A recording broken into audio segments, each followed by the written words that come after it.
Welcome to Disc Flex certification.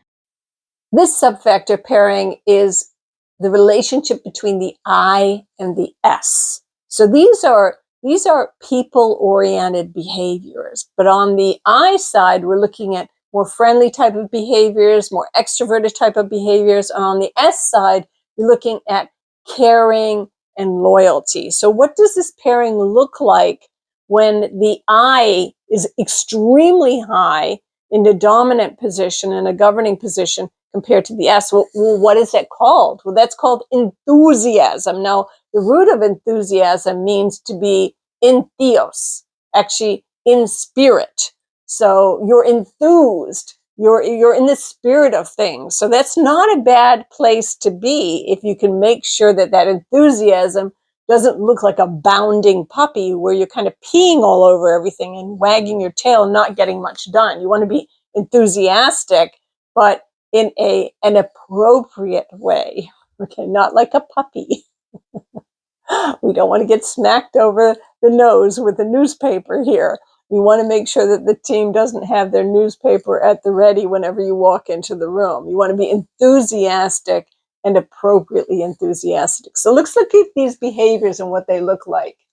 So we talked about enthusiasm. Well, what happens when you come into that balanced position where neither the I nor the S are dominating over each other? Well, you're looking at tactful behaviors, and you're looking at astute behaviors. That's what you're looking at, where you're kind of, okay, I'm neither friendly nor kind of like overly thoughtful.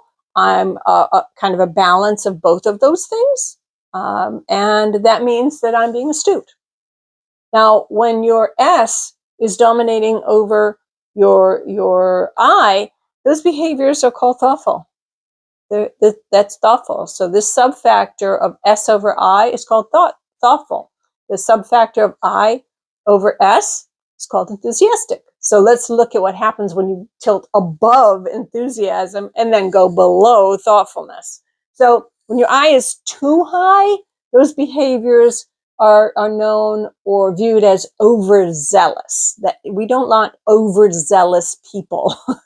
We don't like them very much. So you've tilted too much. So what you do is you close your gap, you bring your I down, maybe your S up, and you close that gap, that delta a little bit, and you haven't closed it enough. And the next thing is you're idealistic. Now, idealism can be good, but most of the times it's not viewed as good. It's not as good as enthusiastic. So if you're over that line, you're overzealous, you're idealistic, not enthusiastic. Now, when you go to enthusiasm, that's the subfactor. Now let's go down where you're modulating and going toward more balance. You can be seen as ambitious, close the gap a little bit more, visionary, close it even more, energetic, close it more. You look like you're goal-oriented, right? Because you're moving towards thoughtfulness. Now you're looking at tactfulness, you're being astute, and that's when the two are kind of in stasis here, which is nice, and one not overbalancing the other. Now the S starts rising above the I, and you're looking at being attentive and listening, because S behaviors have attentiveness associated with them, rather than I behaviors, which are more talkative. So you're looking at attentiveness, logical thinking. You're being a bit more accurate in your thoughtfulness, instead of just kind of going out and being exuberant, which is an I tendency. You're being considerate, and then you're being thoughtful, which is the optimal place where you want to be in that subfactor. And then it tilts to the negative, and it's a very, very fine line, that tilt. And you're viewed as cautious, and not putting yourself out there, being cautious, not going to events, not putting yourself out there, not taking any risks. And then worst case scenario, you look like you're overthinking things, and really not getting out there and making things happen. So those are the behaviors when we have our I and S relationship. So let's move it on forward a little bit to the next behavioral pairings and subfactors. Now we're looking at the relationship between the I and the C.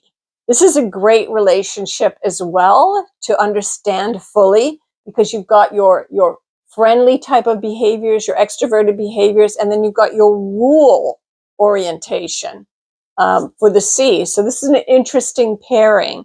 So if you're looking at the I dominating over the C, the subfactor is called self-confident, where you are out there and you are extroverted and you are confident, and you're not looking particularly to the rules of the situation. You're confident in your decision making. You're confident that you can make a change in life. Self-confidence is what this particular subfactor is called. Now, on the other side, that's the I and the C. Now, if you're pulling the I down and you're letting the C govern over that, what is that subfactor called? Well, that subfactor happens to be called accurate, because you're looking at the rules, you're looking at the details, you're looking at the planning, and you're being accurate over friendly and extroverted.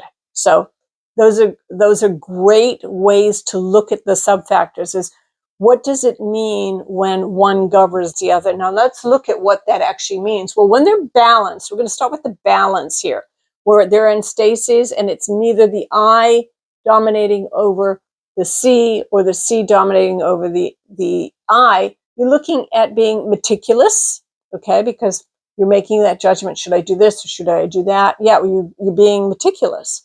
And you're also being like fairly thoughtful, because you're thinking, okay, what should I do for this situation? How should I behave? What will people think of me? So that is actually going into a thoughtful state. Now, what happens if it tilts where the I is so high up here above self-confident? What happens there? And then what are the behaviors on the other side where the C is so high over here above accurate? What do those behaviors look like? Well, let's just read them off. So if you are more than self-confident by quite a bit, people will think that you have delusions of grandeur. That you are overly self-confident and you're not thinking this thing through properly. You're not looking at the rules. You're not looking at the details. You're not looking at the situation. That's not a good place to be. And it's there's a fine line between delusions of grandeur, self-confidence, and the next one is arrogance, where you have delusions of grandeur and then it tilts to arrogance. Nobody likes a team member or a leader who's arrogant. They just don't. So the fine line between arrogance and self-confidence just means dialing down that I just a little bit, or raising that C and making that gap just a little bit less. And those are easy behaviors, easy adjustments to make when you're flexing, just dialing up or dialing down your factors. So self-confidence is something that you would do by design in this subfactor. And then as we're reading down this, you might tilt to being presumptive, where you make decisions and you presume that this is the way things have to be done. That you're quick to act, that you're poised. High I over C is poised in a nice balanced position. It's effective. It's meticulous. It's thoughtful. And now when the C starts taking precedence over the I, just over here, just a little bit, you're getting to a position where you're a little bit being more careful than exuberant, and confident in your actions. You are being observant. Then the gap is going a little bit more. You're being alert to what should be happening. You're being attentive to what rules are being broken and which way things are going according to plan or not according to plan. And then again, we're tilting to what you've done by design, which is being accurate. And then that fine line where it just tilts above accuracy to carefulness. And careful can be a good thing, but careful can also keep you in a place where you're being too careful and not taking any risks to move the organization or your team ahead. And then the worst place you can be with this, where your C is so high over your eye is that you are in a fearful place and you are afraid of making mistakes. And that will undermine your confidence and do some serious damage. So again, very, very fine lines here. So let's look at the next ones.